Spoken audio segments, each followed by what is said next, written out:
Hello everyone, and welcome to my channel. My name is Blade of Kagekeo, and I'm here to talk about motorsports and sim racing from a furry perspective. Today will be a slight follow-up from a previous video where I talked about the good side of using the balance of performance in motorsports. In this episode, however, I'll be talking about how one or two teams may have exploited a loophole in order to gain an advantage at a Blue Ribbon event of Le Mans 24 hours. But first, before I go on with this topic, I'd like to give my thanks to my friend Adam Wolf, who managed to help dig up some valuable information that I could use for this video. Thank you mate, I really do owe you one. Here's my thumbs up and a beer. In 2016, Ford decided to enter into the World Endurance Championships with the Ford GTE cars in a GTE category, in the hope to win both the overall series as well as the Blue Ribbon event of the Le Mans 24 hours. The reason why winning Le Mans was very important is not only that it's an annual prestigious event watched by millions of fans and sponsors, but also the fact that winning the 24-hour race on the calendar, especially at Le Mans, will also make their drivers go down in history in the motorsports. But also, that's not all. Winning Le Mans in the racing category also rewards double points towards the World Endurance Championship, which is a big deal if you want to help gain advantage to win a championship at the end of a season. So, where am I going with this? Well, you see, the Ford didn't appear to have a great start to the season, especially during the first two races where they were seemingly off the pace compared to other cars, especially against the Corvettes and the Porsche. But they was not only behind in the World Endurance Championship, there was also off the pace at the IMSA event over in America. But the Fords were not the only ones. Ferrari has also been struggling towards the beginning of the season as well, seemingly way off a pace as well. Because of this prompted a change in the balance of performance, where the Corvette especially had to be toned down a fair bit, as well as giving a little bit a few extras towards both Ferraris and Fords to help them along the way.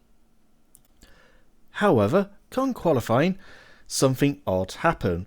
This was when the Ford Chip Ganassi team managed to occupy both spots in the front row, with the AF Corsa Ferrari mixing it in with them in third place.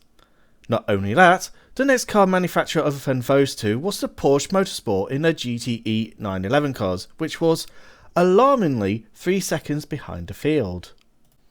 This raised a lot of eyebrows and suspicions, as normally changing the balance of performance does not produce the swing that much.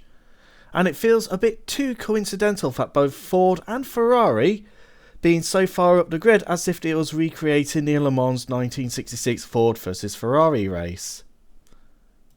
However, this was so suspicious that some actually say that both of them may have been sandbagging in the first couple of races, in order to work around the balance of performance rules in hope to gaining an advantage at such a prestigious event where the double points were rewarded. Some even say that AOC might even have had a hand in this in order to recreate a spectacle with the old rivals dating all the way back to the 1960s. However, after this qualifying, AOC did react to this, and how they did it was they managed to limit the boost of Ford GT's twin turbos, as well as add in another 11 pounds of weight ballast in order to slow them down. The ballast was also handed to the Ferrari in order to have the same effect to also bring them down in line with the others.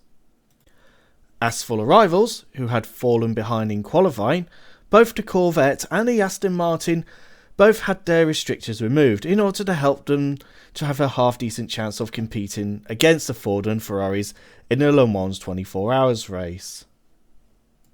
Sadly, this was not enough to stop them, as the Ford Chip Ganassi team managed to still win for the Le Mans 24 hours in a GTE category, with only Ferrari, who may or may not be Sagmagi too, was the only realistic challenger.